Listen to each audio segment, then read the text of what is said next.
Y estar acompañado por Liana McDonald, que es la directora ejecutiva del Centro Canadiense para la Protección de la Niñez. Liana y yo nos conocemos desde hace mucho tiempo y ella hace una labor espectacular, no solamente en Canadá, no solamente en Norteamérica, para el mundo entero. Y a lo largo del día tendremos la posibilidad de saber mucho más del trabajo que hace Liana y de la labor intensa y estupenda que hace para la niñez, no solo de Canadá y Norteamérica, sino de todo el mundo. Mi nombre es Emilio Puccio. Yo soy italiano, como pueden claramente, me imagino, entender de mi acento y les pido perdón por no hacer tan perfecto mi acento.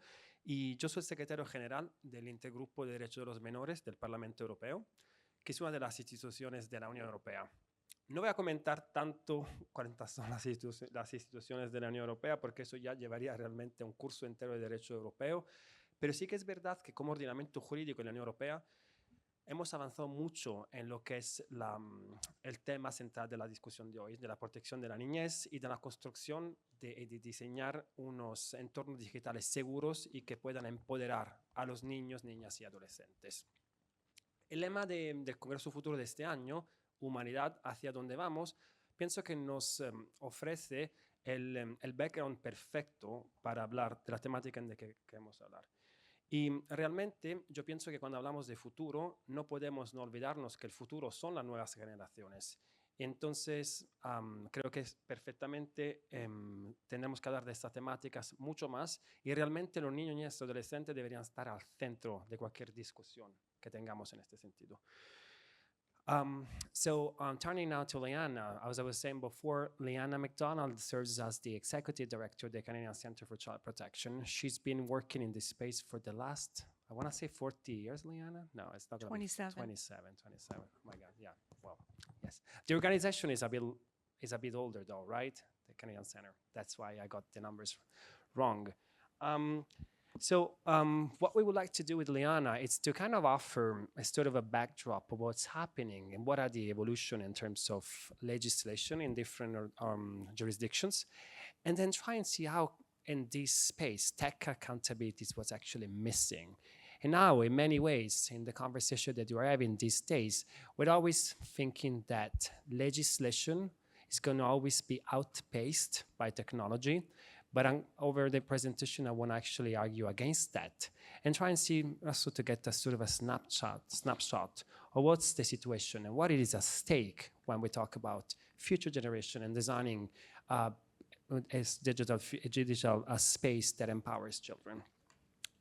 So when we talk about, again, protection of children in the digital space, what's the scale of the problem? Everything that we do in the European Parliament, in the European Union, has the best interest of the child at the center. So the best interest of the child should always be at the center of all consideration. Why it is also important when we talk about the future, when we talk about the digital developments, 1 out of 3 users worldwide is a child. So that means there is a person below the age of 18. That means that 1/3 of all personal data processed by most of these tech companies in the world pertain to a child. So that's the massive scale we're talking about. And children account for over 70% of many countries' population. In South America and Caribbean, since we are in this region, actually children account for, in some countries also for up to the 50% of the population. So yeah. Once again, I think it's really important that children and young people are front and center in every conversation that you're having when we talk about the digital space. Now, of course, the internet provides a huge plethora of opportunities for children and young people. And I'm pretty sure that here in this room, all the young people are using the technology daily and constantly. Well, also adults, by the way, right, Liana? Not only the kids. But of course, behind these major opportunities, there is also plenty of risks. And that's why we actually need people like Liana McDonald and the Canadian Centre that are there to help prevent these risks. but not only preventing, but also, of course, as well tackling some of the problems that kids and young people experience as a result of the usage of those very technologies. So again, when we talk about the scale of the problem, Liana is going to talk a lot about the cyber tip line reports, but these figures come from NCMEC, the United States Center for Missing and Exploited Children. So they have received over 20.5 million reports of child sexual abuse and child sexual exploitation, which accounts for 62.9 million images and videos. And some of these reports, the majority of these reports actually come from tech companies themselves, with only a small percentage coming from the public. When I say coming from the public, it means like people themselves. It could actually mean as well for some child helpline or child hotlines, or the public or the victims themselves. So as you can see, the biggest chunk of these reports come from the tech companies themselves. I know, Liana, you want to start? Yeah, you want to say something a bit about that? Okay. Good morning. What an opportunity for me. I'm so pleased to be here. I can't see you very well because of the bright light, so if I'm squinting a lot, you know why. I'm going to bring a sort of an additional perspective to this, and it's important for context. I'm going to be a little bit on the sort of negative side of things a little bit, but I'm going to explain to you why. So our organization we operate Canada's national tip line to report all online crimes against children. So Canada has roughly a population of 40 million, and we receive probably about 30,000 reports that come in to us every single day. And I mean a year, but we issue between 10 and 20,000 removal notices a day. So our organization not only responds to kids in crisis and dealing with those issues, but also we deal with the removal of child sexual abuse material. So a number of years ago, because our analysts process the worst of the worst material of the sexual assaults of children, we didn't know very much about this population. We could see the images. Most of the victims were not identified. And so what we wanted to do was to learn from this population and better understand the risks and harms. So we carried out the first ever survey of victims and survivors whose child sexual abuse was recorded and distributed on the internet. And what we learned was shocking. So for those survivors, we had the survey done in Dutch, we had it in German, English, and French, and we were shocked to see the similarities of the abuse stories that we heard. But one of the biggest things that we learned was the ongoing trauma and victimization of this population, knowing that their images continue to be distributed around the world. So as Emilio's speaking about scale, when we look at the various continuums of harm for children, we have those kids who are having contact with adults who are being victimized. We have the grooming scenarios that we see about. For young boys, we are seeing sextortion. So that would be organized crime networks who are targeting young people to get financial benefit. We receive about 10 sextortion reports a day that come into us alone. So we can only imagine the scale of how bad that is. We also have the concerns surrounding the access to hardcore adult pornography. So that's when we look at the content that very young children. Now remember, it is only recently Europe has played a leadership role. We're seeing some countries in Latin America move forward with internet regulation. We have the United Kingdom and Australia. Canada is late to the game. So when we look at children, very young children in development, we know that there has already been a sort of generation of children who have been exposed to content that has been harmful for their development. Now, we have a lot of research that substantiates those sorts of understandings. So the final piece, as I move from the survey, that is why our agency created a tool called Project Arachnid. And I am actually in Chile meeting with other senior officials to talk about ways in which I can engage with Chile in looking at some sort of hotline, how we can collaborate. And through Project Arachnid, we crawl the internet and we scrape the dark web. The dark web being Tor Inc., the Onion Router, which is a not-for-profit in the United States. So in doing so, we do two things. We find child sexual abuse material, and then we automate notices to tech companies around the world.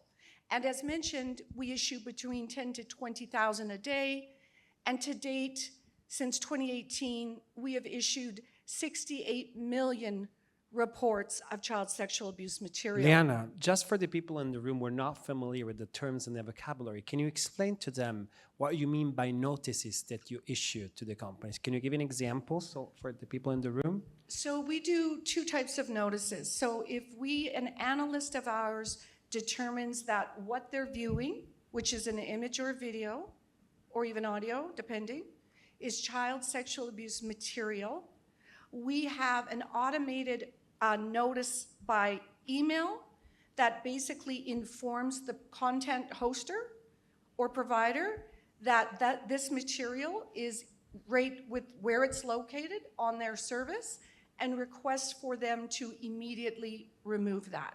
Now, those are the very clear-cut child sexual abuse material, but we also send notices on lawful but awful. And so what I mean by that is if we see a video of an 18-month-old baby being physically abused and hurt, and it's being recorded, and there's distress, the beating of that child is a crime, but the recording, if it does not fall under obscenity legislation, is not. So we would issue notices to companies to remove that type of material as well. And what would you say is the response? How long does it take for the company to take that down? And how do you work with these companies? Do you see some companies being more responsive than others? How does that work? So those are good questions. So this is important too when we consider legislation. So when people are talking about, how long should companies get to remove?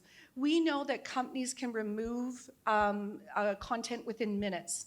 If you think of how easy it is to upload something on the internet, it should be easy to remove things off the internet. So this is where our organization is very much responsible and involved in tech accountability. So we are what you would call, I don't know the word, but whistleblowers. We are the ones that will call tech out, and we do what we call transparency reports, or reports where we show which companies are the bad actors, which ones are not cooperating. And I want to mention something to Emilio's slide. As you noticed, and he rightly said, look, the tech companies are reporting. Well, we know a couple of things are happening when we look at the evolution of technology. First off, if you ask me, how many reports does Apple send? Apple, I believe, sends less than 100 to 200 reports a year. We know they're not reporting. We know that as companies like Meta are moving towards end-to-end encryption, right, we're going to see these reports coming down. Because what we know is one very important thing. So when the internet was established many years ago, the Communications Decency Act out of the United States was the sort of legislative framework that wanted to allow the freedom of technology to evolve. And so in doing so, they set the age of the sort of adult majority online to be 13 years old. So when you look at other ways in the offline world, whether we look at driving, whether we look at alcohol consumption, or other things, we look at that age of majority very differently. So in terms of what we know with technology companies, as there's getting more and more pressure to update or amend Section 230, which there's many calls for, is they are looking at ways where they can mitigate liability on their platforms. And so this is where you're starting to see the shift and movement for technology companies to have less accountability for what users are doing on their platforms. And so we have lots of examples. And I'll stop before Emilio to give him another moment. But we recently, we had to take on a big tech provider in France on, and I'll call them, they're free.fr. They're a very big company, well-known company.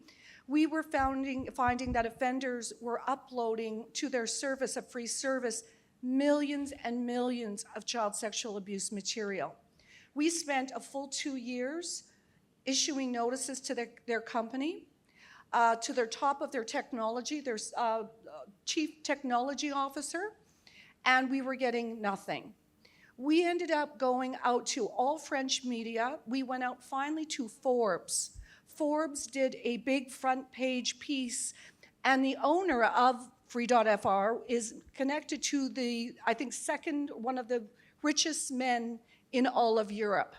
His face was put on the front of the paper, and within 48 hours, over, like, I can't count, millions and millions and millions of those videos were instantly removed.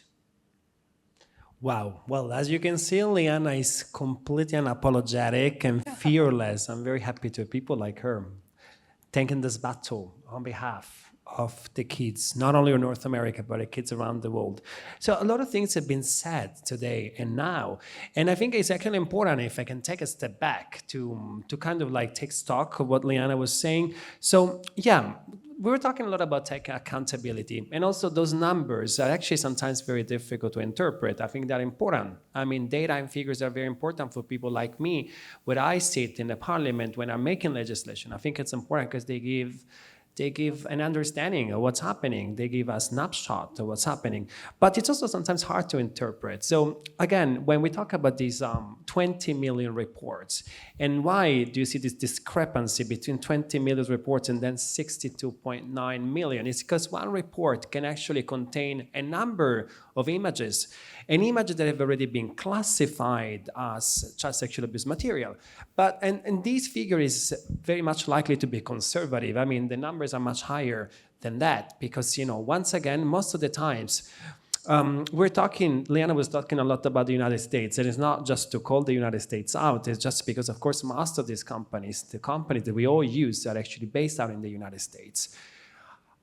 It's that according to the US law, we need to talk a lot about laws, and I'll tell you why in a minute. It's that a company is only obliged to report child sexual abuse material to the National Center for Missing and Exploited Children when they are made aware that there is child sexual abuse material in their services or functions.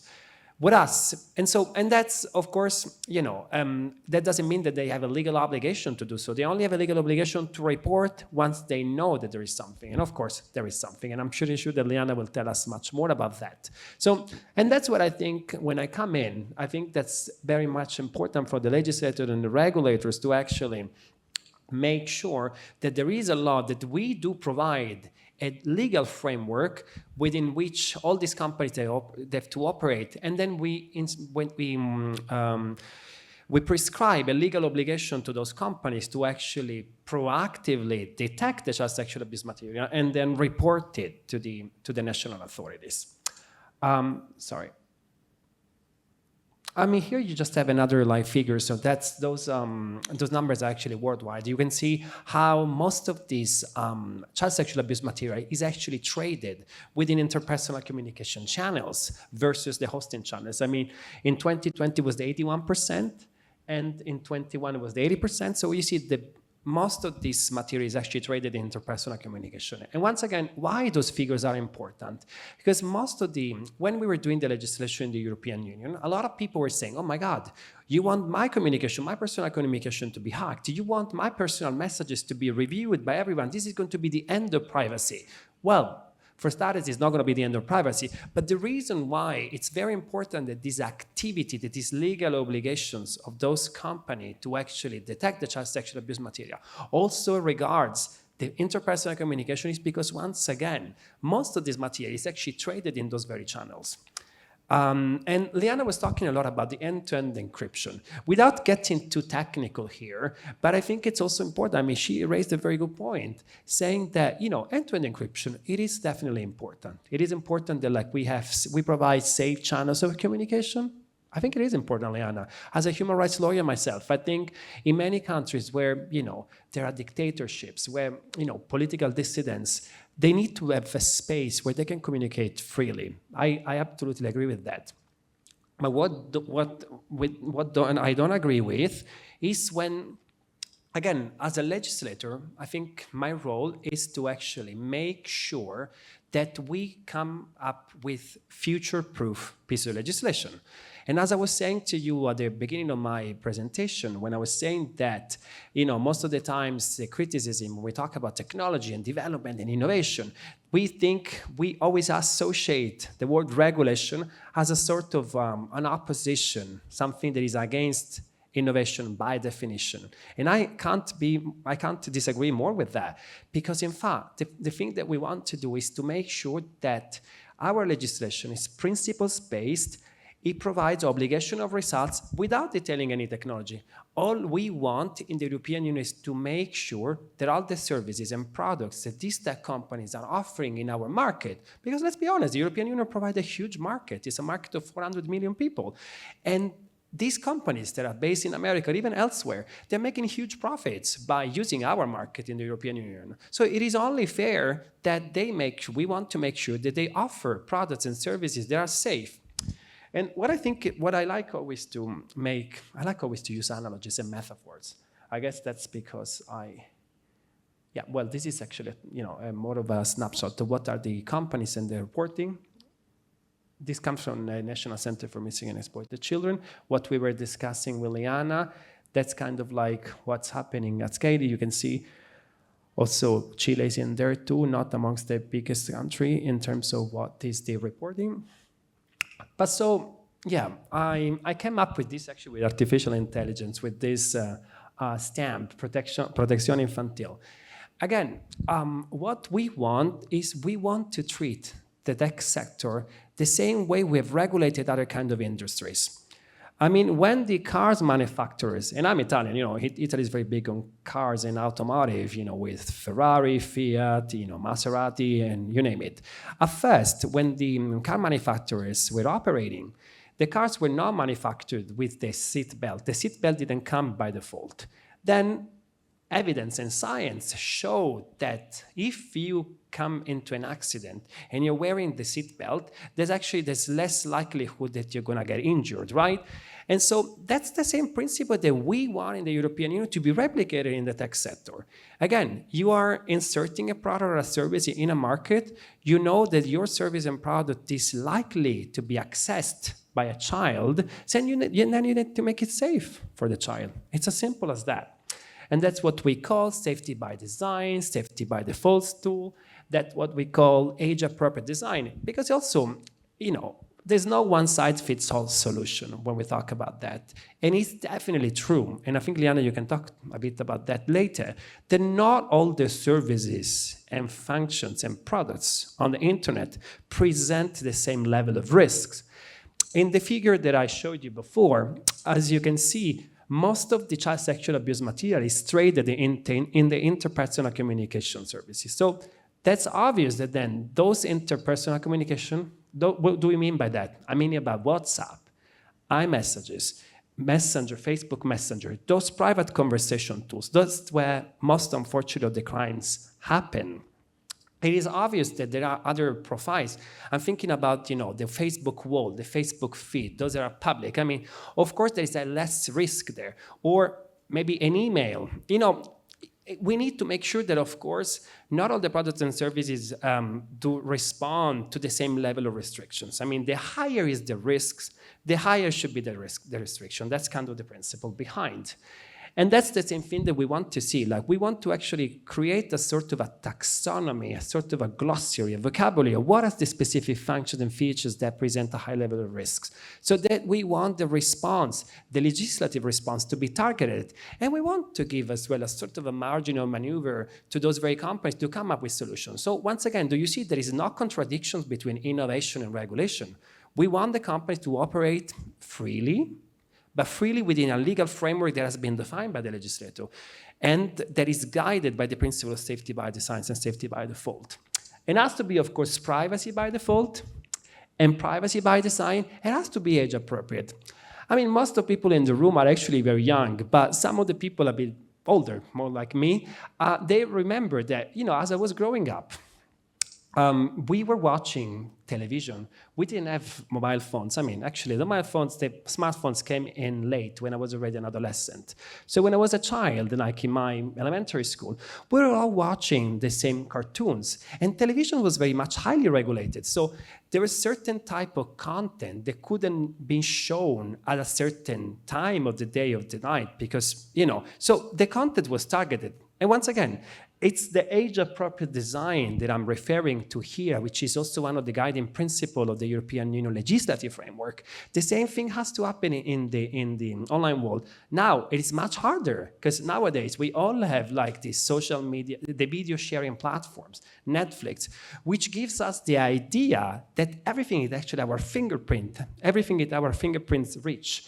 We can decide the content of what we're watching, except that sometimes we don't even know and understand that most of the time this content that is actually perceived to be freely chosen by us, it's actually kind of given on us because every time we do something, we do a purchase online, every time we watch a specific content, our choices are actually recorded.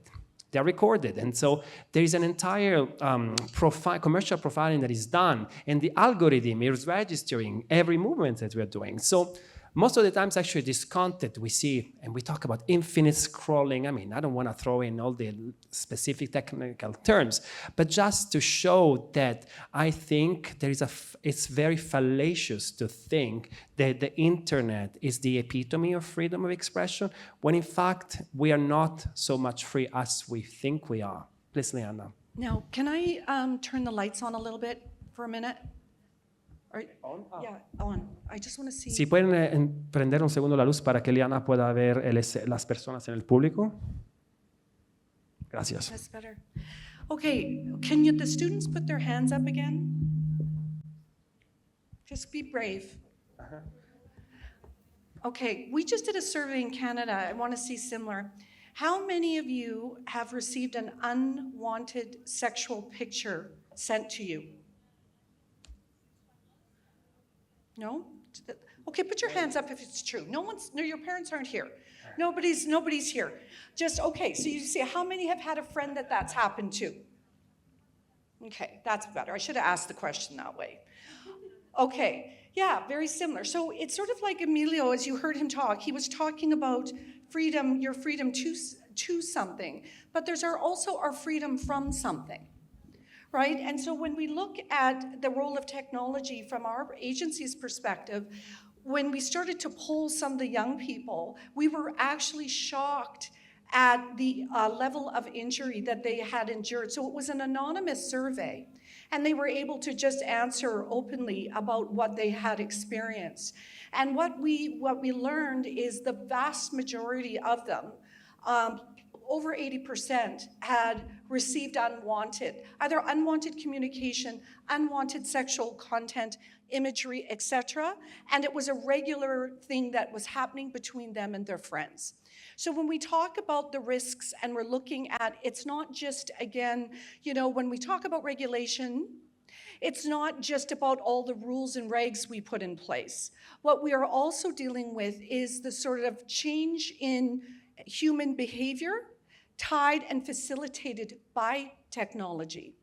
So the other thing that we have seen, and again, interested on a different level from you since COVID, And what sort of even from some of the educators, you know, in the room, that shift when COVID happened, and we were all using more technology, and we were all at home. We started to see a giant shift for our agency. We had a 700% increase in online luring cases that we were dealing with. We also have seen, particularly in the last 2 years, a significant increase in sexual violence, extreme sexual violence being committed against children. So when we talk about that, we're talking not just about sexual demands put upon them, but we're also talking about sort of degrading, dehumanizing activity. And what we also see is the cycle of that sort of abuse or injury. Once the young person ends up going too far out of fear, they often cannot pull it back. So they don't know how to extract themselves from a situation where they think they're going to get in trouble. They don't want anyone to know. And so the cycle of victimization becomes much greater. So from our agency standpoint, I have teams of social workers, and it's their job to help the young person first land somewhere safe, to identify how they can remove themselves from that situation. And eventually our goal is to get them connected to a safe person, and our team will actually facilitate the conversation.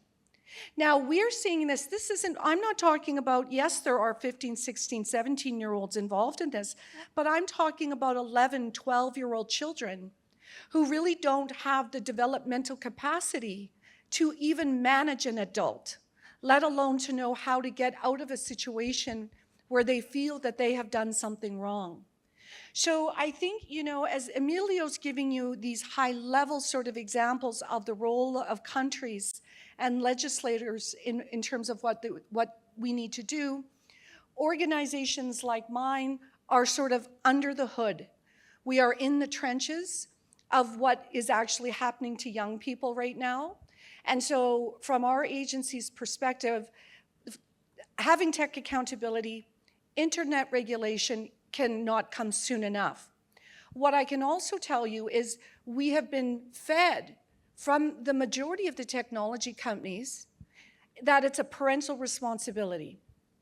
Parents are the ones that need to do better. And of course, parents have a role. Of course, prevention, education, and knowledge is absolutely essential. But what we know is we have armed children with technology that has had no guardrails in place, and it has been almost impossible for parents to keep ahead of the newest apps, to understand what technologies their children are using, to keep sort of on top of it, because whether it's not their child goes to their best friend's house, and there's a variety of different technologies being used there. So really what we're saying is it's not all doom and gloom. What we're saying is we are now in a generation of people who have a responsibility to, again, pump the brakes a bit, to figure out what do we need to do to fix some things so that we can, you know, again, give children the opportunity to thrive in this sort of digital environment that we all now live. But at the same time, we should not be losing children, and we are losing children. So I think that as organizations, my organization plays an important role with regulators around the world.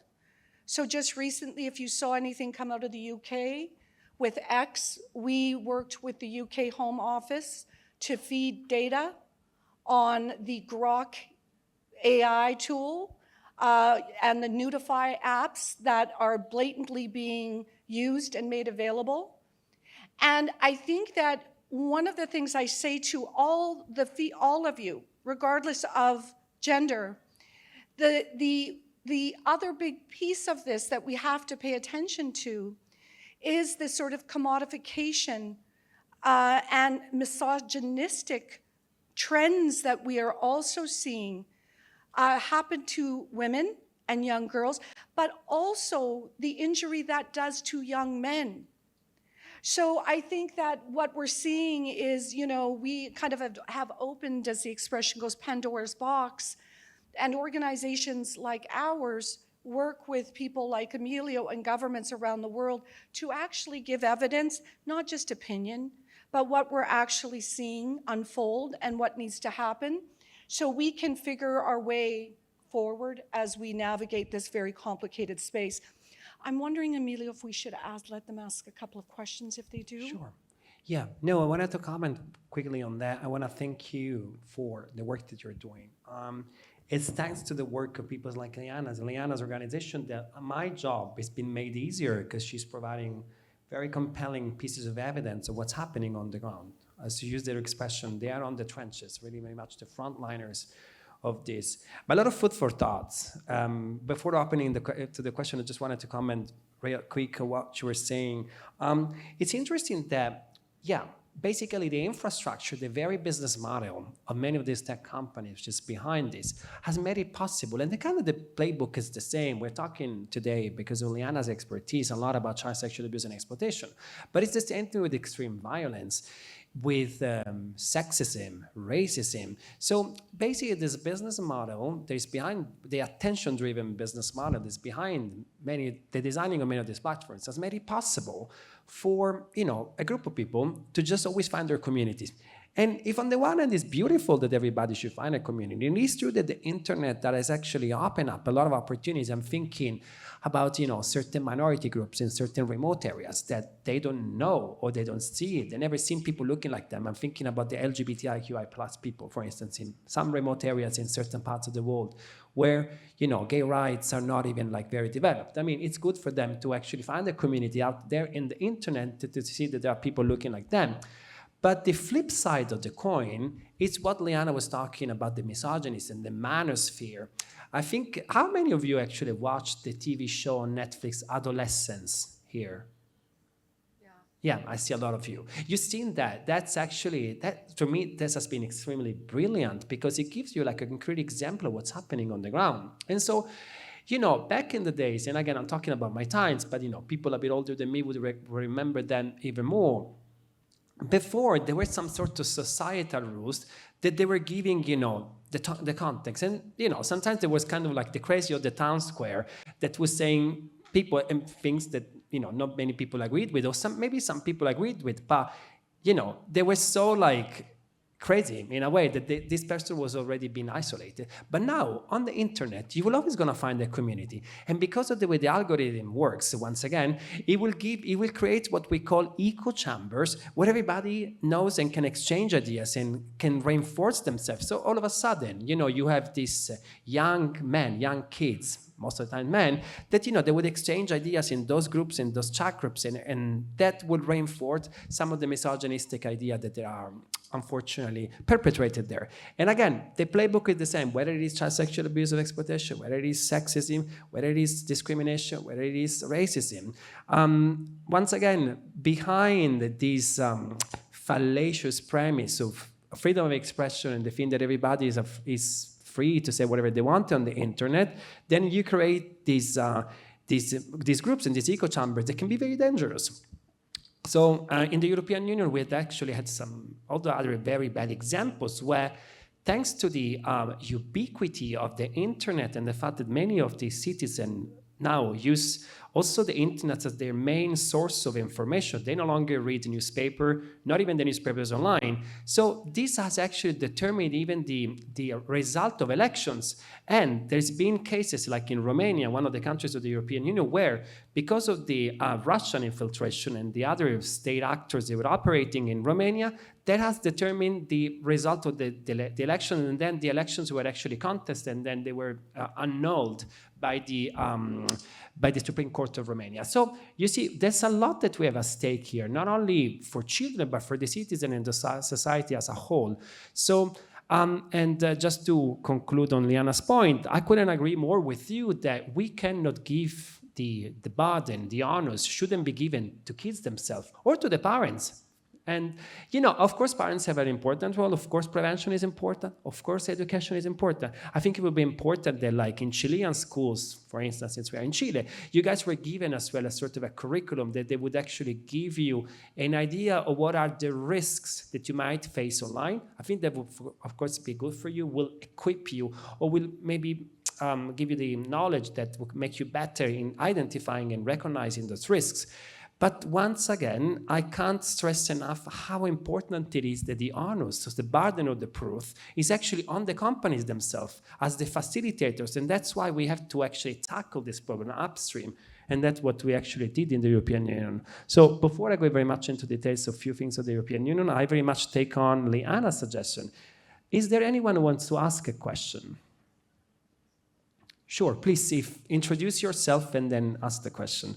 I don't know if there's a mic that can be given. I see that there is a mic there. Maybe there is a mic here. I don't know if it works. Oh, yes, it works. Thank you. I appreciate it.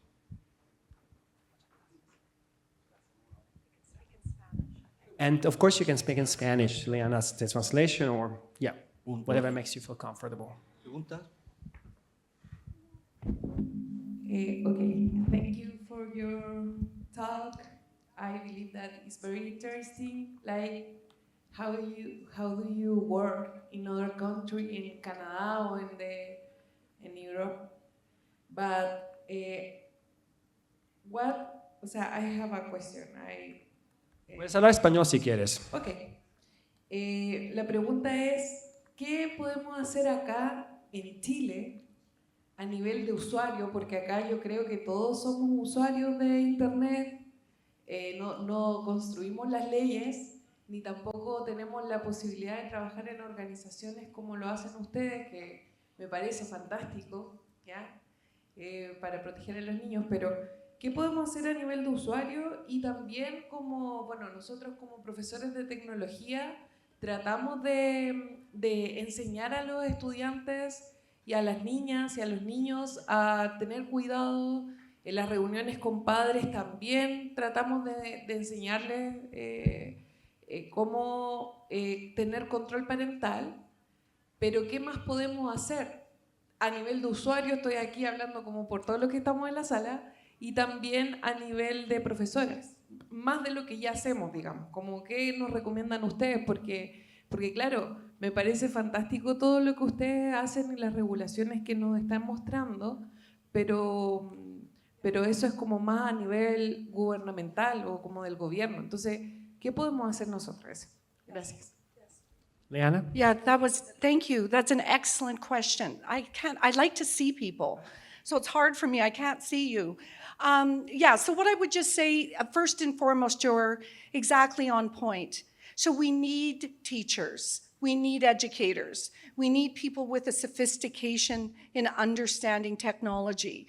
The kids know often more than everybody else because they've grown up on it. What I would say as an offer to you, and I mean it, I will make sure of it, our agency has developed educational tools and resources tied to online risks for children all the way up, starting very, very young up into high school. And we are interested in I can get all of that information to you specifically, and you can translate or do whatever you want to do, because if I were to sit, I have teachers who go and teach teachers for full days of what they need to do because there's so many complexities in the issue, just like you know. So it's not just about the risk component, which you're right about, and going through what are some of those risk factors. There is also the protective factors that we need to raise in students. And there's also different considerations on the sort of child development scale of how we're doing that. So one of the other big things we do with our children from very young is we also talk about healthy relationships, right? What are healthy relationships and what do those look like? The sad part and the sad reality is we have a generation of children who are learning about relationships through hardcore adult pornography. That has nothing to do with relationships, kids. Okay, so what you're seeing there might look kind of good, but when we're talking about how we treat people and what relationships look like that are caring, those are the things that actually we have whole curriculums on how we do that. So I'm more than happy to get you that. Now, on your broader question about what is going on in Chile, I feel very optimistic just in terms of what is happening in the Latin America region right now, and that's one of the reasons I'm here. So I work with other countries. I work with Colombia. I work with Mexico quite closely. Emilio and I met with the ombudsman for child rights yesterday. And I'm hoping that we can sort of open some doors for collaboration and look at ways that we can learn. I can tell you also, though, as we spoke, and I spoke in our meeting yesterday, we have children from Chile that we see in imagery that we're worried about. We have kids from Mexico. We have kids from all over the world. So part of my journey here is to look at opportunities where we can identify right agencies that I can pass that information off to and say, these are kids that need some protection. Here are some kids that are at risk. So more than happy to help. You're exactly right. This is, when we talk about accountability and responsibility, this is responsibility for everyone. This is the responsibility of grandparents. This is aunts, uncles, parents, adults around children, right? To work all in collaboratively to keep them safe. So I'm happy to get you more information as needed. Thank you. Thank you. Veo que tienen otra pregunta. Por favor, dime tu nombre también. Y sí, veo que varias. Primero, y sí. Hola, mi nombre es Pamela Villagra, soy docente de tecnología. Mi línea de investigación es la ética digital y específicamente de cómo integrar la ética digital en la asignatura de tecnología. Mi pregunta va ligada también, como decía mi colega, a la prevención, porque vemos que están trabajando en base al problema, que es súper necesario, pero ¿cómo han introducido ustedes en la prevención? Si están ligados a un marco educativo, si está ligado de un área de legislación, o si ya tienen investigación realizada con datos de que su trabajo es efectivo y es pertinente en el tiempo. Sí. Eso, muchas gracias. Muchas gracias. Diane, you want to go first or should I? Sure. Quickly. Excellent question as well. Yes. So what we do is my organization is quite sophisticated. So I have teachers who specialize in child development and pedagogy. What's the word? Pedagogy? Pedagogía. So what we do is we do testing on all of our curricula. And in Canada, teachers have mandated things that they must teach students in every age range in school. So we have matched our personal safety and online safety curriculum with each of those milestones that the teachers have to teach.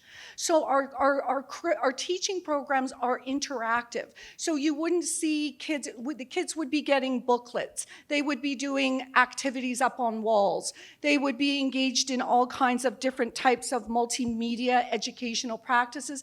And then what we do is we scaffold on the learning. So what kids are learning from grade 1, in grade 2, we're reinforcing, we're scaffolding on the learning all the way up as we go into high school. And then we get into far more complex issues as you would expect. I love the question about ethics and all of those kind of foundational principles that need to be incorporated within that.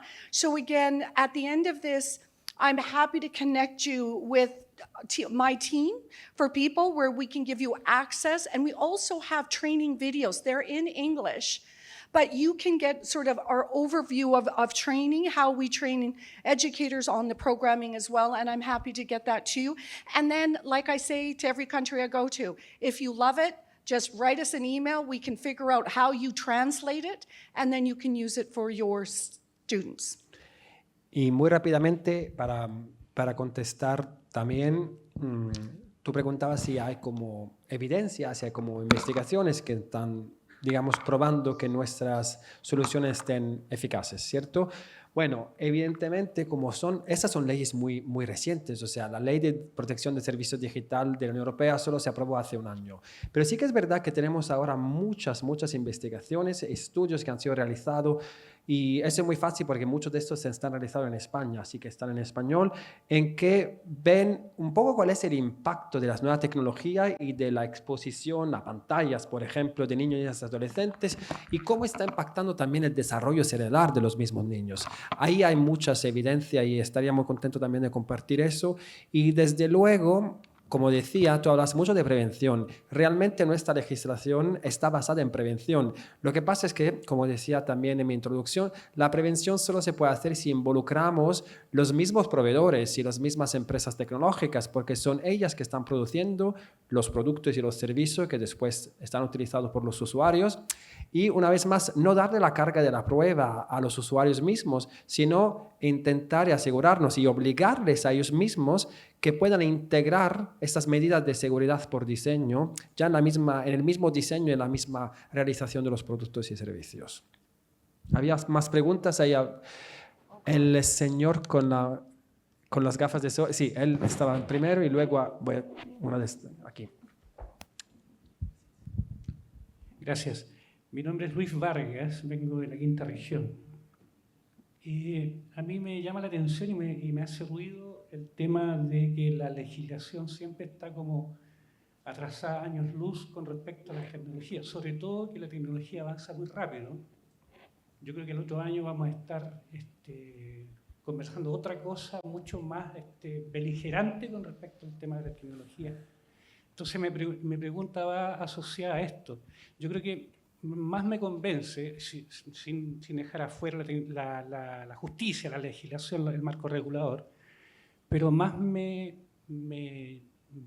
apropio y hago eco esto con respecto al tema de que como comunidad, como persona, como familia, como padre, poder manejar el tema de ayudarnos, de ayudar a nuestros jóvenes, nuestros nietos. Yo tengo un nieto que viene conmigo.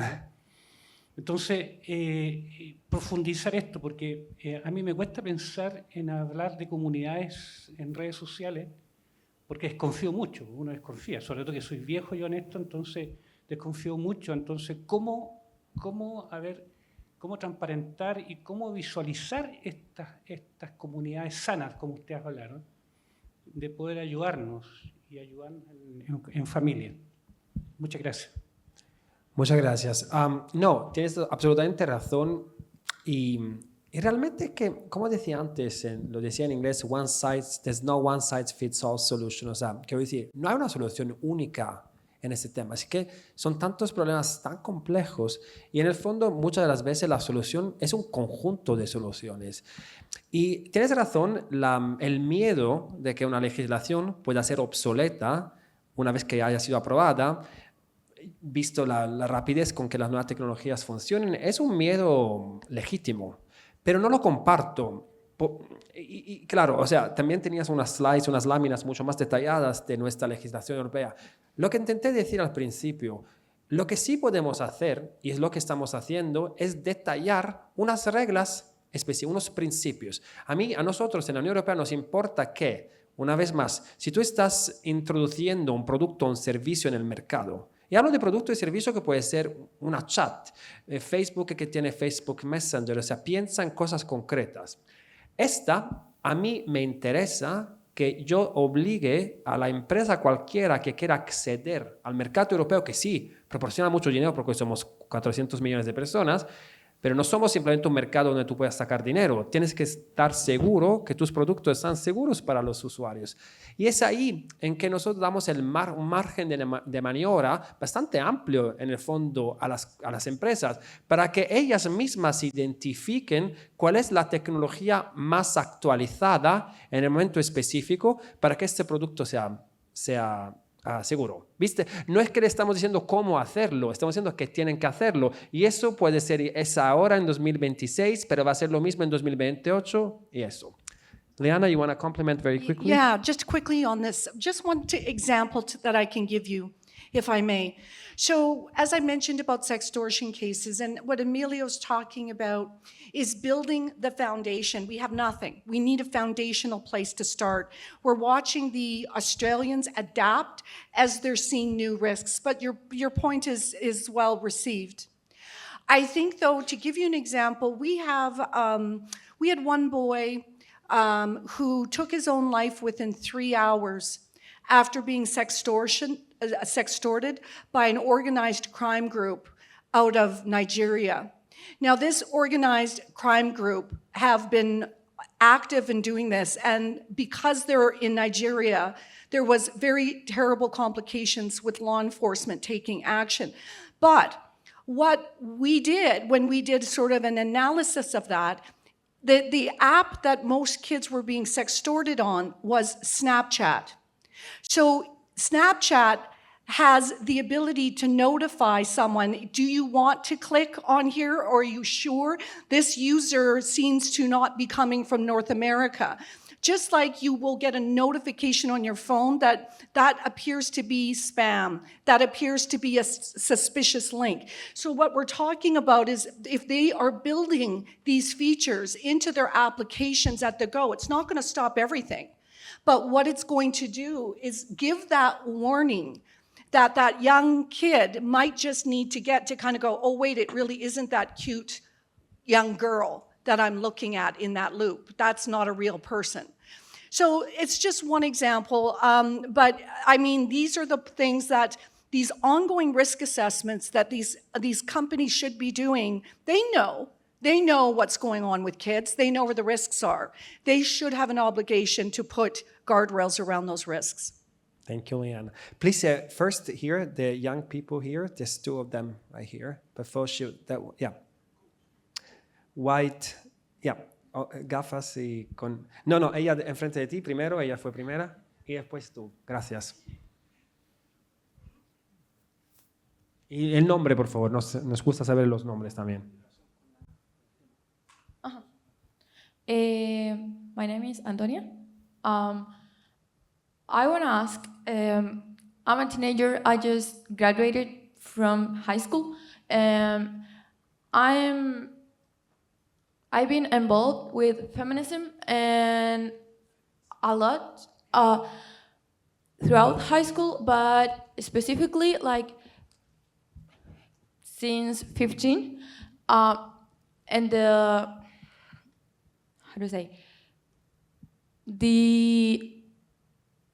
sexual harassment online and in person that we as women and as men, but especially like teenage boys, also suffer a lot of sexual harassment, specifically in like a public transport and transport. Subway. Yeah, specifically in subways. I made a mesa de trabajo. A round table. Yeah, a round table with Metro Santiago. Yeah, that is our like the company that administrates our subway in Santiago in the metropolitan region. And like we put a lot of female guards, because when young people and young women were harassed, and we would inform the guards, and the guards would like say, yeah, I can do anything because I didn't see it, or a lot of that. And I especially see a lot of sexual harassment in especially young women online, and I want to know like how can we do something like from inside, because we do not make legislations. We like we don't know politicians and all this stuff. So how can we make a meaningful change from inside? Great. First off, can Gracias, we just say Antonia. thank you for that? And I'm sorry. I'm sorry. You shouldn't have that happen to you. None of you. And I think again, we have some wonderful young men here too. And I think that the point is that what we are seeing is a little bit, and Emilio can speak about this, I'm not sure here in Chile, but I know in Canada and in North America, we are seeing an absolute increase in what I'm calling that sort of misogynistic behavior. And I'll tell you something else that I will share, and it's important to hear, but it's hard, it's upsetting. The UK government recently did a study of teens between the ages of 18 and 24. You can find it, they published it. But basically, one of the numbers I think was almost as high as 50% of all the people who responded thought it was normal for strangulation to happen during sex. Now, for someone like me, and that's a study, an independent study, I just was sick to my stomach that this was, and again, the point was that's what they were seeing. So what we were having is, again, that how do I put it into, I can't say it, but the normalization of the abnormal. So when you expose people, you dehumanize, and you reduce things to not being an actual thing, a person, right? So I think what I was saying to some of our educators back there, you heard me talk about, again, this, we have a bit of a war. We're combating some of these emerging things that we're starting to see that we didn't see the same way before, the internet. And we have to do a lot on the, again, just like debunking, again, these sort of myths of male macho, sort of what that's about and what women are and what girls are. So, I mean, that's part of the healthy relationship stuff that we're doing. But I think what you're doing, you are taking some control, right? By setting up, taking some charge over what you're putting your foot down and you're saying that's not okay. We're not okay with this. And looking at what you can do to solve those things. But this is a bigger challenge for society at large, is what I would say. But talking about it and raising it and not just tolerating it as females, as girls, that's what needs to happen. So speaking up is important. Thank you. Muchas gracias, Antonia. Detrás de Antonia y después los dos señores ahí. Sí. And those two men at the back. My name is Daniela. I'm an English teacher at a Montessori school. And I was thinking that recently in Chile, there was a law enacted that says that kids are forbidden to bring their cell phones to school. This is going to start this year. And we as teachers are worried, not because of the phone by itself, by how are we going to bring technology to the class? How we are going to continue having like the games that we used to have in class to present the contents to our students.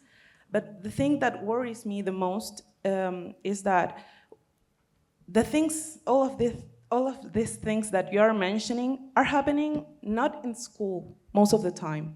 They're happening in their houses. So how can we help them? How can we be there for our students? How can we be there for their families?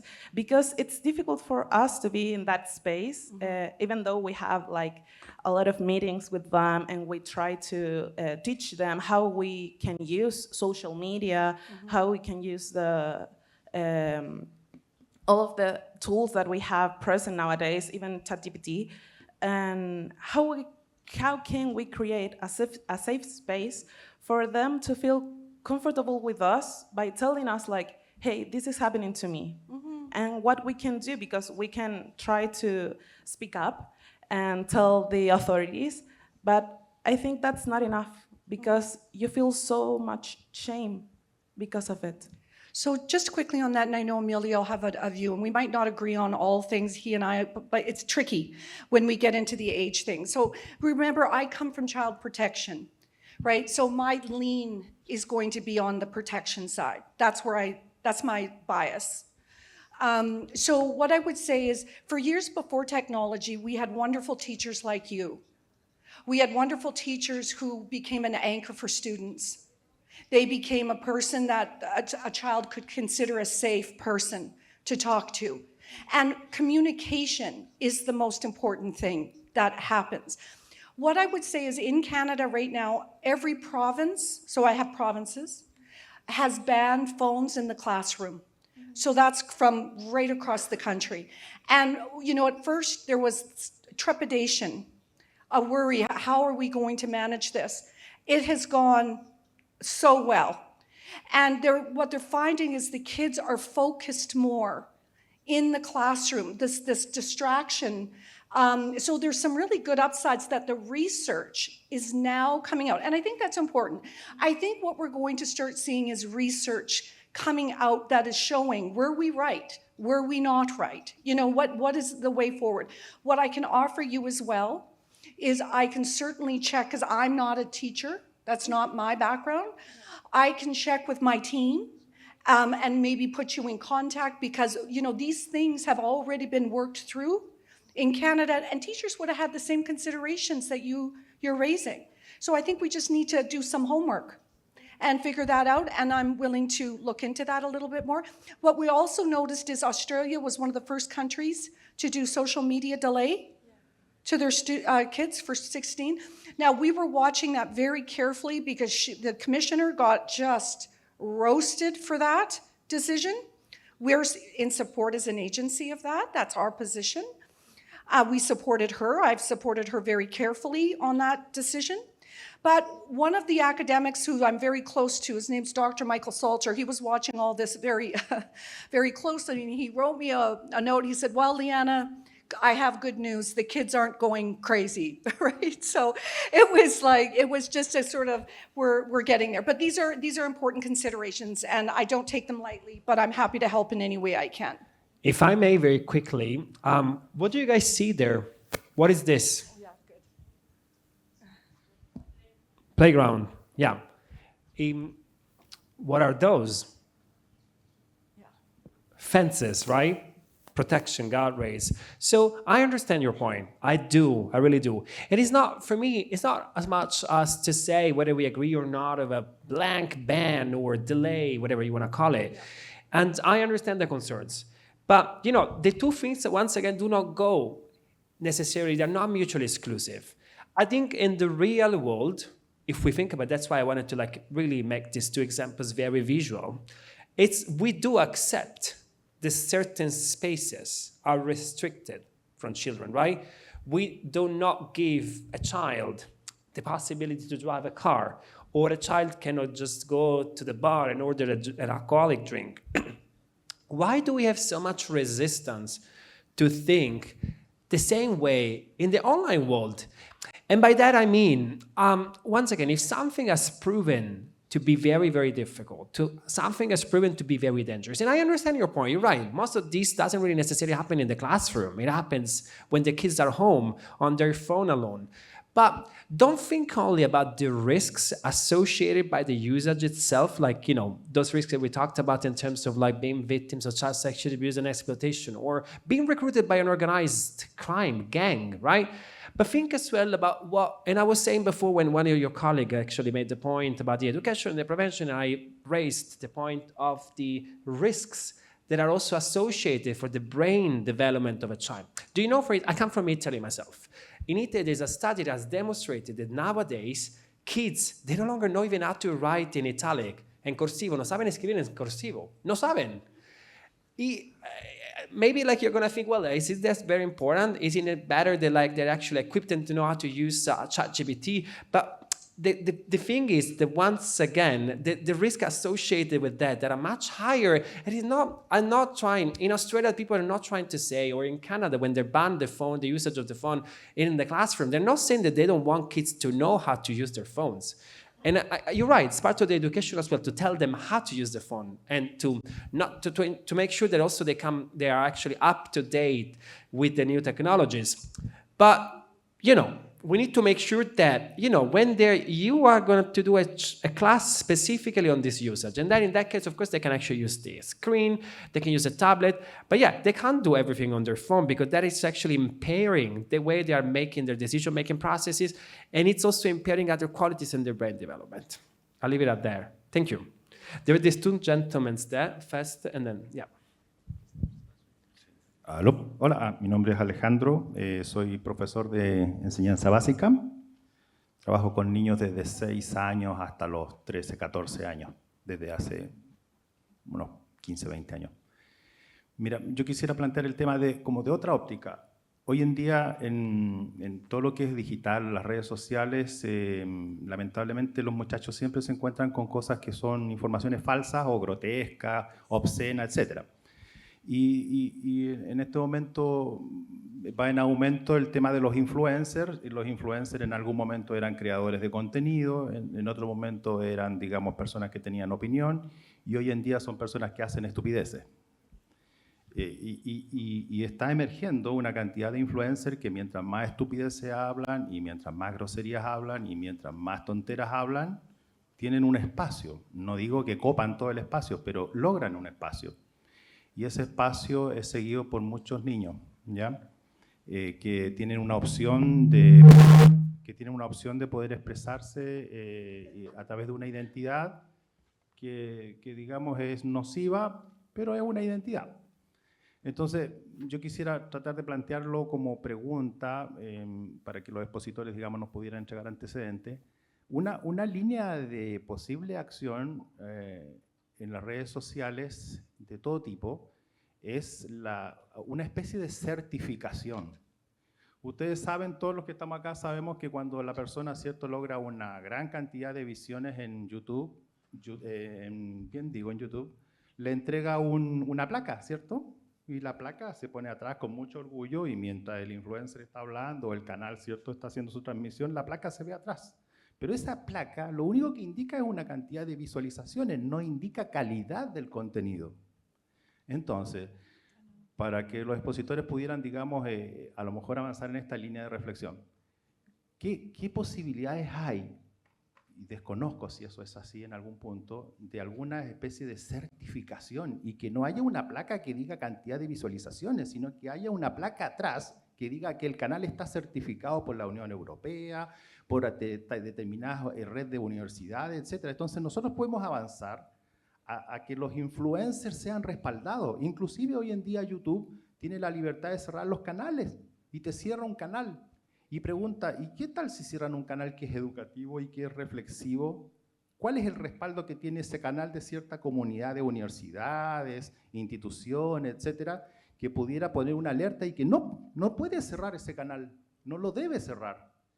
Pero hoy en día YouTube hemos abandonado, hemos dejado que las redes sociales, hemos abandonado un espacio que no debimos nunca abandonar la sociedad. Las empresas, ellos certifican, ellos premian, ellos cierran canales, y sin embargo el resto de la sociedad no dice nada. Es absurdo. Yo lo planteo como pregunta. ¿Hay certificaciones? ¿Se está avanzando en esa línea? ¿Se está avanzando en un respaldo a los canales educativos, a los buenos contenidos, inclusive hasta premiarlos anualmente, los mejores canales educativos, los mejores canales que defiendan a los niños, etcétera, etcétera, etcétera? Eso. Gracias. Leana? Okay, this is a long answer, so I'm going to make this one short. That's very, very insightful, and thank you for that. And you know what you've just done? You've really just unpacked what used to happen with, as Emilio explained, with cable. So when we grew up, we had everything was regulated, the type of content that you were allowed to receive, what if there were ratings on that content. There were warnings that came out. Like, think about that. We were actually doing the right thing before, and then social media and all these companies came in, and they had, again, no expectations, no sort of, none of it. So now, to your point, we're at this point in time where we have also like influencers who can be bad influencers also on children and youth, and you see all these games they can get them to do. Some of them where they get points if they almost kill themselves. So we have a lot of work to do. So this is what you're talking about. is probably a future step down the road as governments and nation states get some foundational regulation in place where those risk assessments, so YouTube, they're facilitating content to be available. They're facilitating that. What is their role in being liable or responsible for that content? So I'll let Emilio answer, but I just want to say one other point I didn't touch on, and you flagged something for me in your comment. The other big thing that we have noticed, and I had one young girl out of Toronto, when she was 14 years old, she was quite a very, very beautiful girl. She ended up getting a giant following on her social media accounts, skyrocketed. Everybody was following her. She ended up she would tell me, because things went terribly wrong for her, she was hospitalized. She attempted to take her own life after. But she'd say, Liana, I get $5,000 just to wear this bathing suit. I get $10,000. And her parents were entrepreneurs. They weren't even really paying attention to Claire. And it wasn't they were not being negligent, they just didn't understand how this internet worked. How was she was getting all this free stuff. And basically, there was no, even if you look at child modeling or the rules and regs around different industries or sectors, there was no guardrails. She was just exploited. She was exploited in a very different way. Now, everybody knows her name. And to close on this, she's now going to law school. We had to work extensively with her because of some imagery, but we to date have probably removed 100 to 200,000 pictures of her. Not only any sort of provocative ones, but her face was so well known. Her face was used randomly on sites like CNN. So we have a lot of work to do. But your point about this whole other space and ecosystem is something that, again, looking at safety by design and some of the risk assessments, but we've got a long way to get there because we kind of closed that door before when we shouldn't have, in a different way. Thank you, Leana. Alejandro, me encantó tu pregunta y realmente tú estuviste literalmente abordando el tema central. O sea, no llegué a enunciar y hablar de todas las leyes que hicimos y de los artículos. Quizás yo creo que fue incluso mejor esto. Pero tu pregunta me da la oportunidad de abordar muy rápidamente.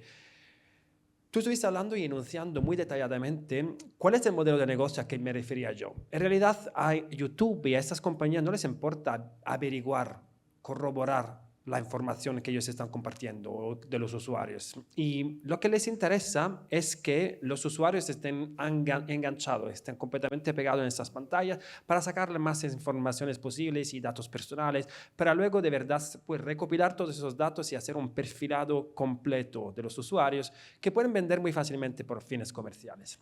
En la Unión Europea, con la Ley de Servicios Digitales, con el Digital Services Act, tenemos reglas puntuales. Tú estarás hablando de certificaciones. Ahora, no las llamamos como tal certificaciones, pero en el artículo 28 nosotros hablamos de guidelines. O sea, hemos enunciado una serie de medidas específicas. Estas no son obligatorias, pero hay como las líneas guías han sido publicadas y estas las puedo compartir porque también las tengo en español.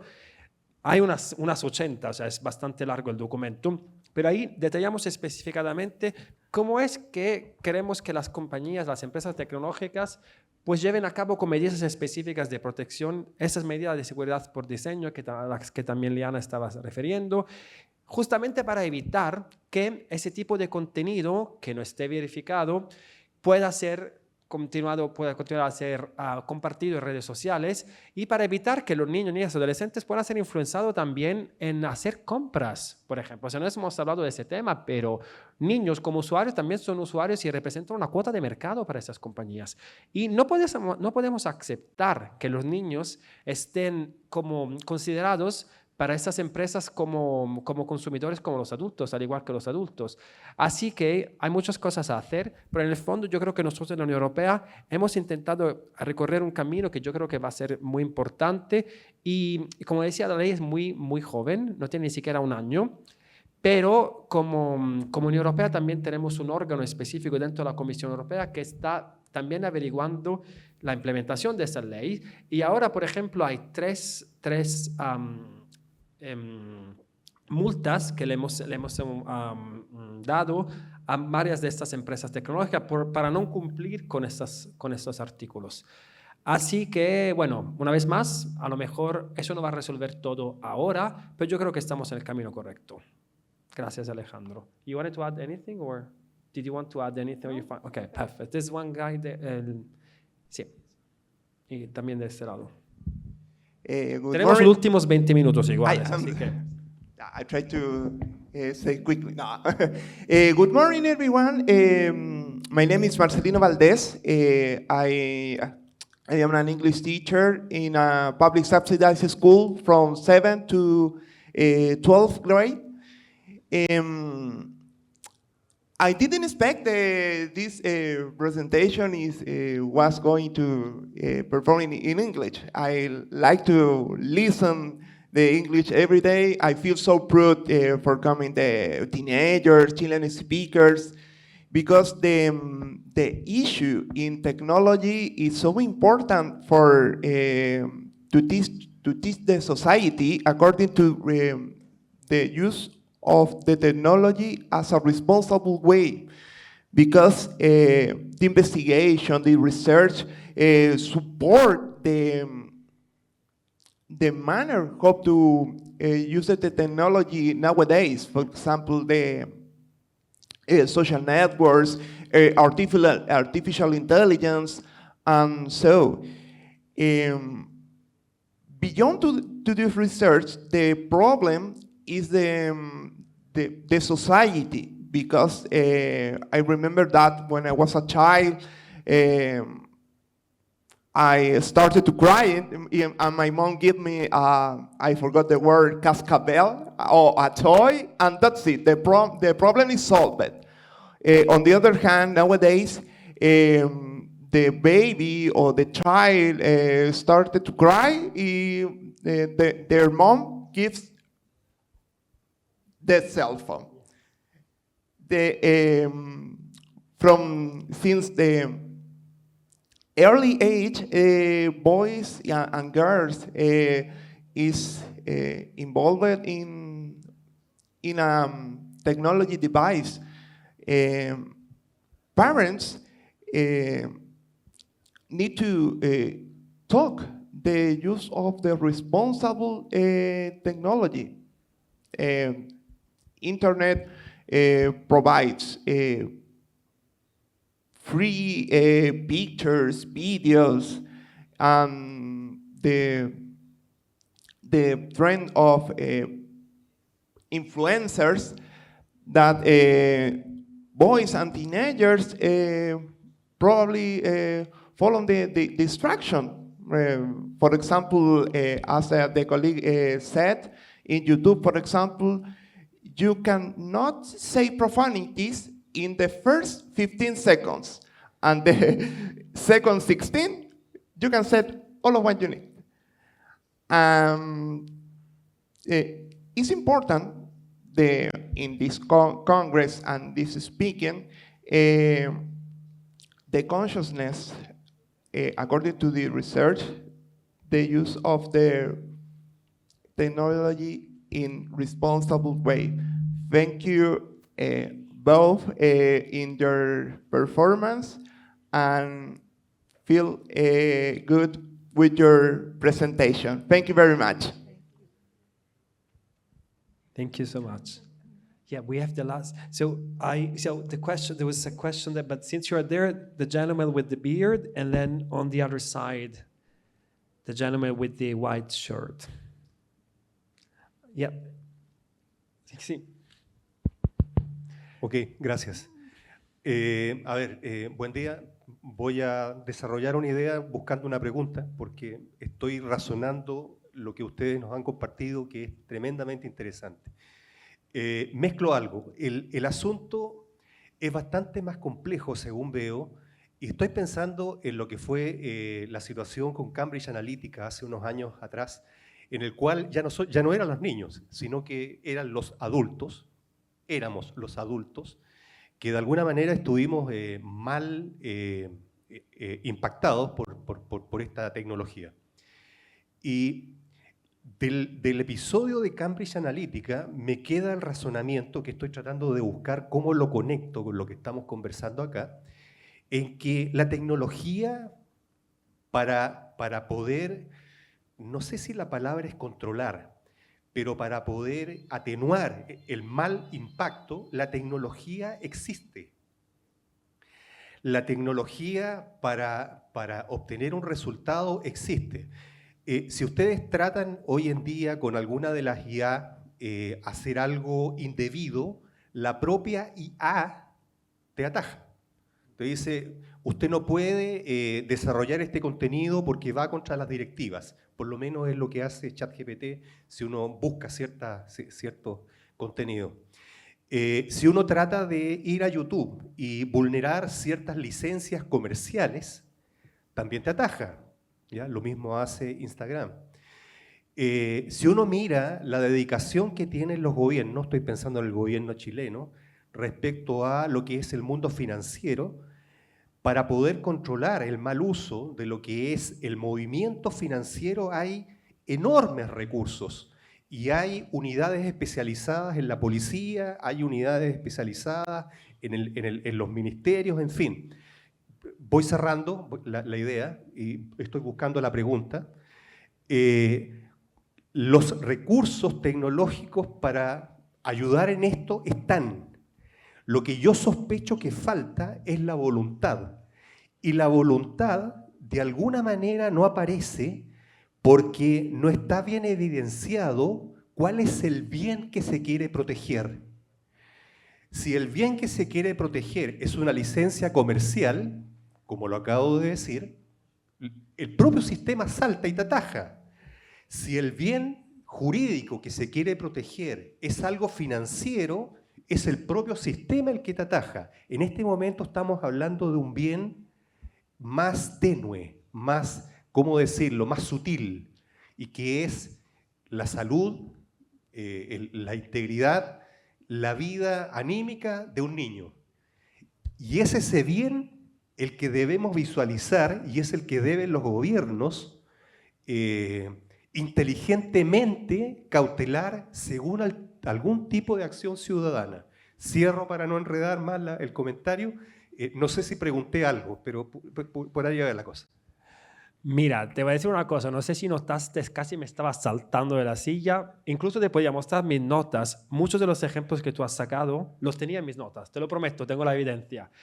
Me encantó. Realmente tú has centrado una cosa muy importante en el... ¡Ay, qué bien! Ahora no tengo una luz en la cara. Una cosa muy importante es que, y eso lo voy a decir en inglés pues se suena mejor, when the money is on the line, o sea, cuando se trata de dinero, hombre, se hace todo. Y lo has dicho muy bien. Has hecho un ejemplo que te juro tenía en mis notas.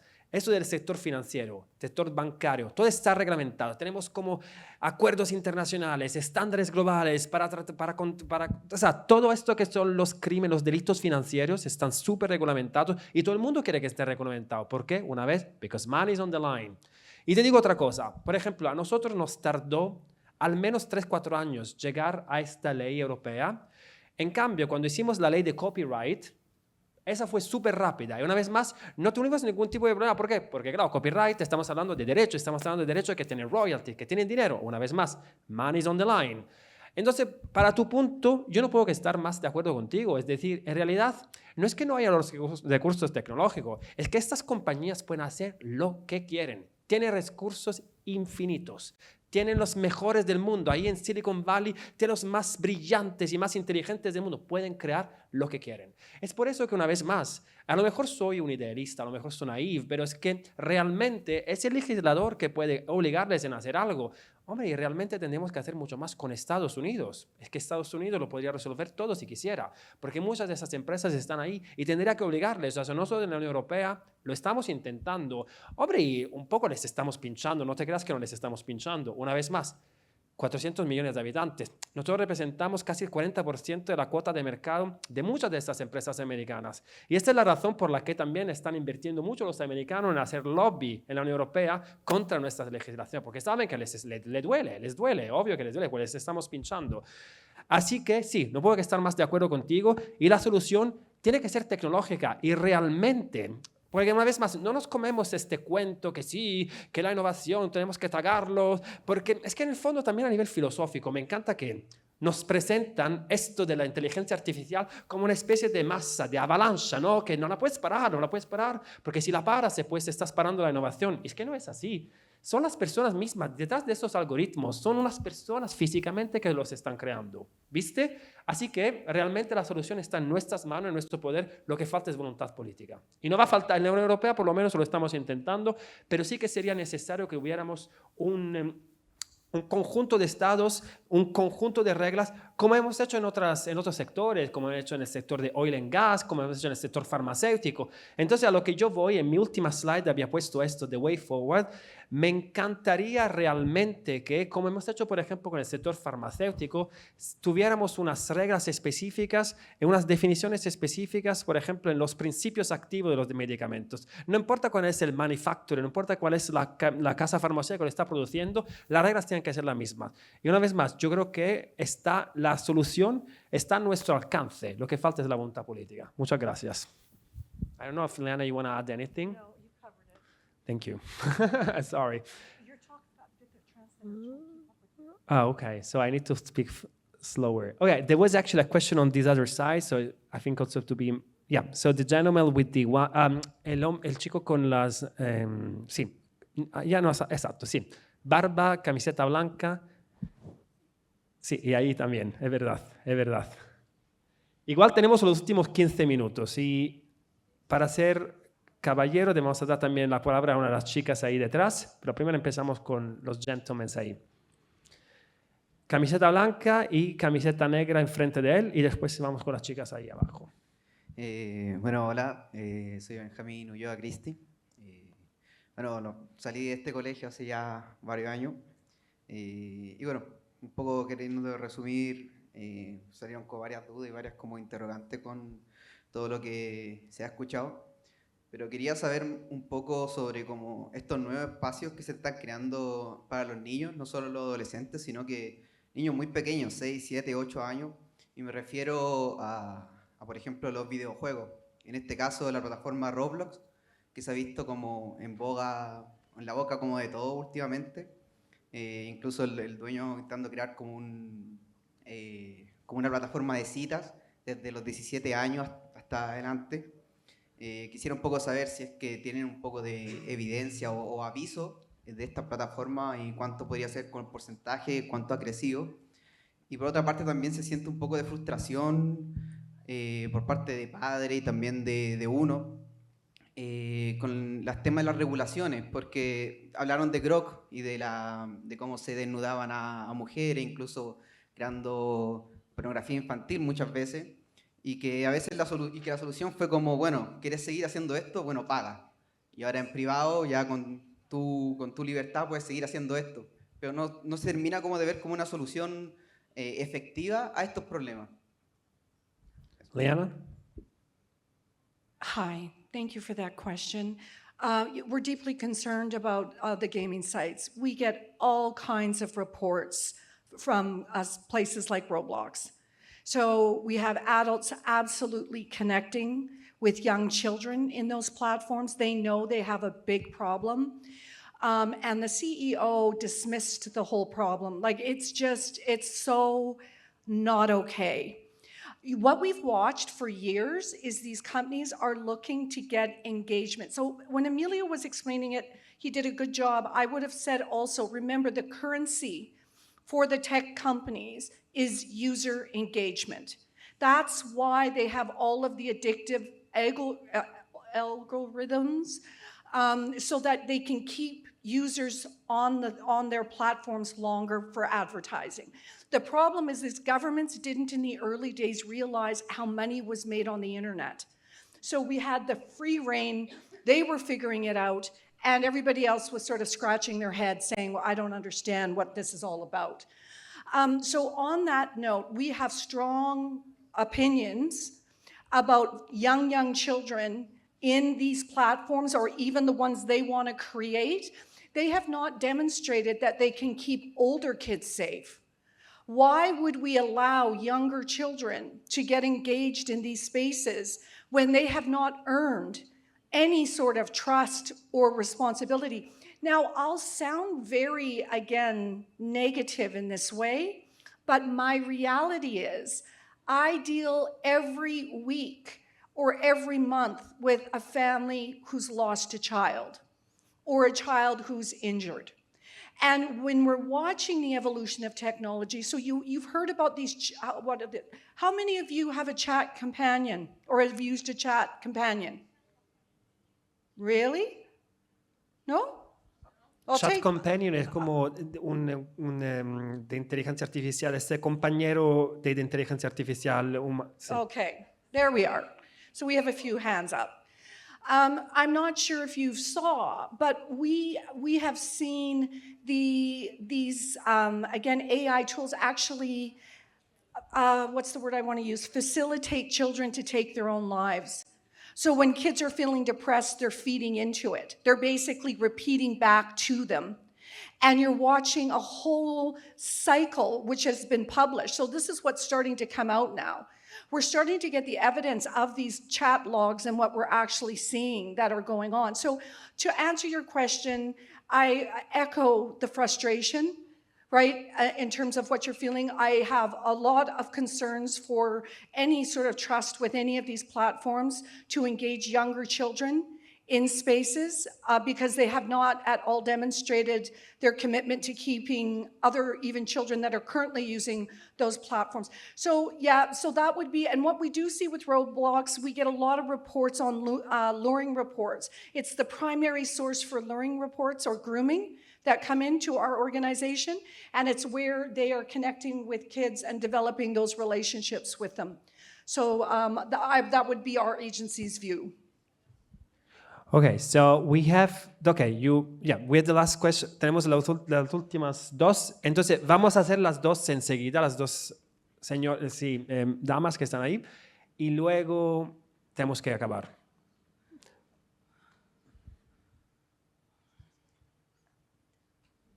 Hola, mi nombre es Daniela Foster, soy orientadora familiar.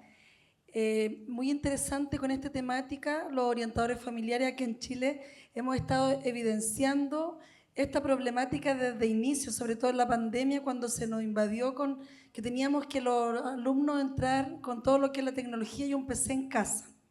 Ahí nosotros como orientadores familiares tratamos de dar alerta como profesionales de que no se estaba trabajando la reeducación en la familia. ¿Cómo podemos abordar hoy día ustedes y cómo nos pueden colaborar también a través de una reflexión para poder abordar la familia, que es el primer sistema donde tenemos que acompañar? Además de ser profesional, soy madre de 3 niños.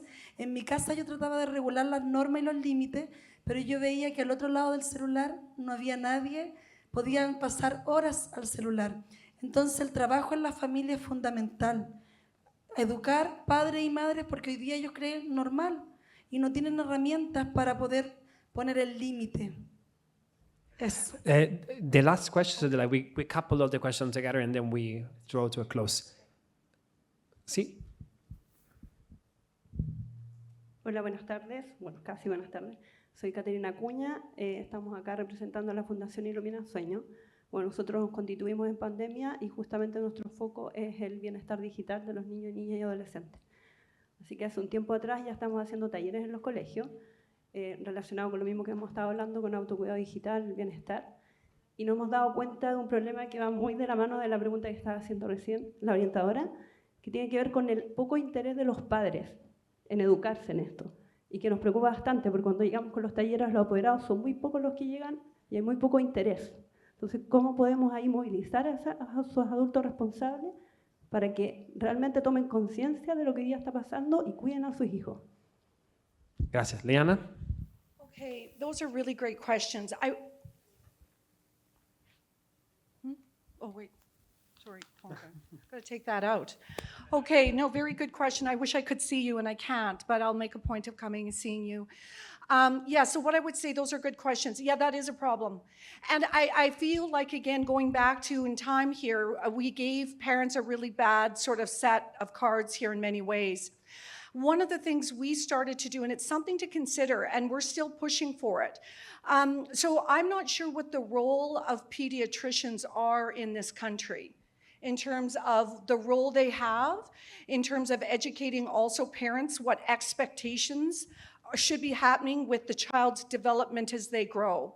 But one of the things in Canada, we have been working with for the Pediatricians Association to have actual formal opinions, because they have the background on development and child wellness. Just like with vaccines, they'll say, you need to get this here, you need to get this here, this is the age they should be doing this is the age they should be walking. People defer to them because they know they have an expertise in keeping their children well.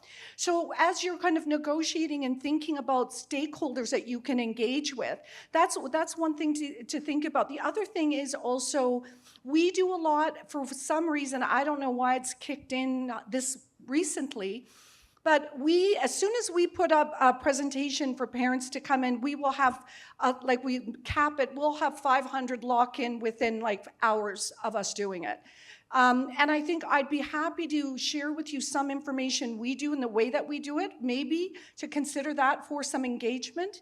And then the other thing is I'm not sure within the school how you work with those who develop the school curricula. So within, like I had mentioned, within Canada, so I'm guessing that Chile has all of the considerations tied to digital well-being and literacy based on age ranges of children and the different things that they must be taught.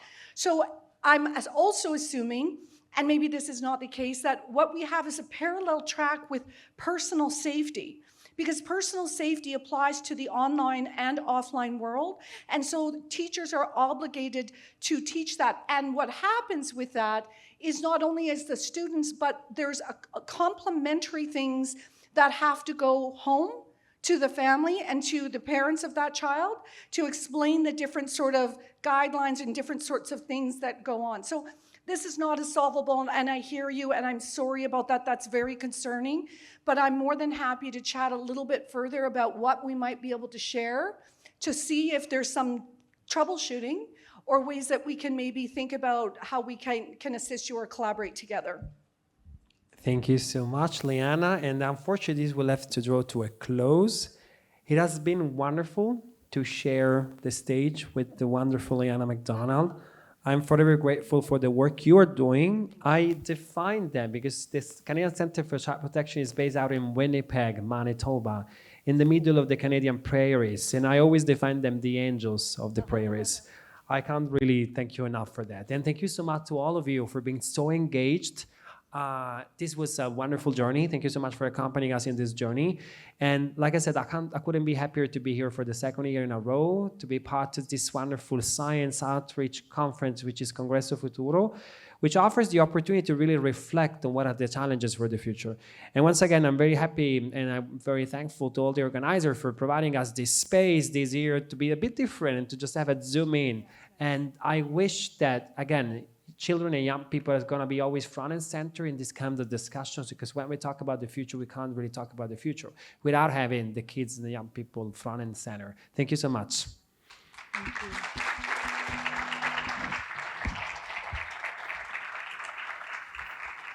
And I would thank you, and I would just say it has been such an honor to spend this time with you all. I've learned some things. I welcome the feedback. I'm very interested, as I mentioned, in doing more here in this great, beautiful country, by the way. Right now it's -20 at home, so you can appreciate. I'm like, whew, that's hot. But anyway, I love, the people have been wonderful. I will be giving another presentation coming up. It's going to be more detailed. And if there's anything I can do, I'll make sure I figure out how I get our contact information for you. But we have a wealth of wonderful people who I know would help as well. And to our young people here, thank you for sitting in on all of this. It's such a pleasure to have this time together. And be smart and be safe and keep using your voice because you matter, okay? And to my wonderful Emilio. So thank you, everybody. Thanks very much. Yeah, Yeah, don't forget that Liana's presentation will gonna be happening on the main stage on Thursday. What time, Liana? 11? At 11 a.m. So don't miss it at the main stage, Thursday the 15th at 11 a.m. with Liana McDonald. Thank you so much.